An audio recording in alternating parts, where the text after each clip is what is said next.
started as an ordinary evening. Nothing seemed unusual, and yet, my world would soon crumble in ways I never could have imagined. My wife Jessica and I had been married for 8 years. We had built a life together with 2 kids and a home that was supposed to be our forever. But lately, things had started to feel off. Small cracks appeared, arguments about little things, long silences, and then the inevitable distance between us. But nothing had prepared me for what was about to unfold. Before we dive in, please subscribe. It means the world to us and helps us bring you more amazing stories. One evening, as I returned home from work, Jessica was sitting at the kitchen table, her hands trembling. Her face was pale and her eyes were filled with disbelief. I could sense something was wrong, and before I could ask, she spoke. "I saw you," she said, her voice breaking. "I saw you with her. You were entering a motel with another woman." My heart raced as I asked, "There's no one else." "I swear, Jess, I wasn't with anyone." She went on describing how she had followed me after noticing a pattern in my behavior. She said she saw me through the motel's window walking into a room with a woman by my side. The pain in her voice, the anger, it was unbearable. She accused me of cheating, and in that moment, I felt like I had already lost everything. "I never thought you'd betray me like this," she sobbed, her voice filled with hurt. "How could you do this to our family?" I was at a loss for words. I tried to explain, but she wasn't listening. Her mind was made up, and the weight of her accusations suffocated me. She left that night, and as the days passed, things only got worse. She moved out of our house, taking the kids with her. The silence between us was deafening, and no matter how much I tried to reach out, she wouldn't talk to me. But I couldn't shake the feeling that something was wrong. I knew I hadn't done anything, so why would she accuse me of something like that? There had to be more to this story. Then it happened. One day, I came across something that made my heart sink even further.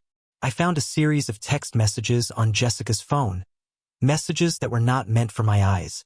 Messages to a man I had never met, talking about intimate meetings, plans to get away, and words that crushed me more than I could ever explain. I was in disbelief. My wife, the woman I trusted with my life, had been seeing someone else. The very thing she accused me of was the very thing she had been doing. She had cheated on me. And all this time, I thought she was accusing me because she believed I had done something wrong. I confronted her with the evidence. The guilt was written all over her face. She broke down, sobbing uncontrollably. She admitted to everything. How she had been meeting this man behind my back, how she had felt neglected, and how when she saw me entering the motel, she let her own insecurities fuel her actions. "I thought you were cheating on me," she cried. "I was so angry. I thought I'd lost you. And in my rage, I did something I can never take back. I'm so sorry." But no matter how much she cried, no matter how many apologies she made, the damage had been done. Trust is fragile, and once it's broken, it's almost impossible to rebuild. I couldn't forgive her. Not for this, not for betraying me, for tearing apart the family we had built. The pain of betrayal was too deep. I filed for divorce. As hard as it was, I knew it was the only way forward. The hurt was too much, and I couldn't continue living in this toxic environment.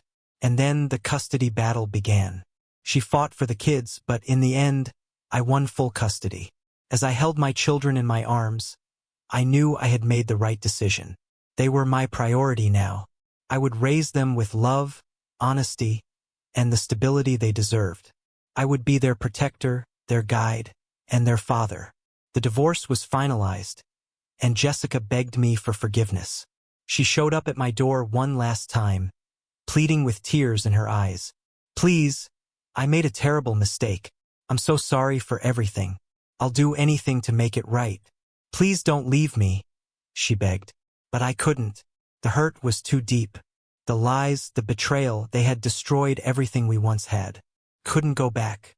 "I'm sorry, but it's too late," I said, my voice steady. "You made your choice, and now I'm choosing my future. I need to move on." As she left that day, I knew it was the end. I had to rebuild for my children, for myself. The life we once knew was gone, and I would never go back to that version of us. Now, years later, I've built a new life, a life filled with love, joy, and peace. The scars of the past still remain, but they no longer define me. I've learned that sometimes the hardest decisions are the ones that bring the most peace.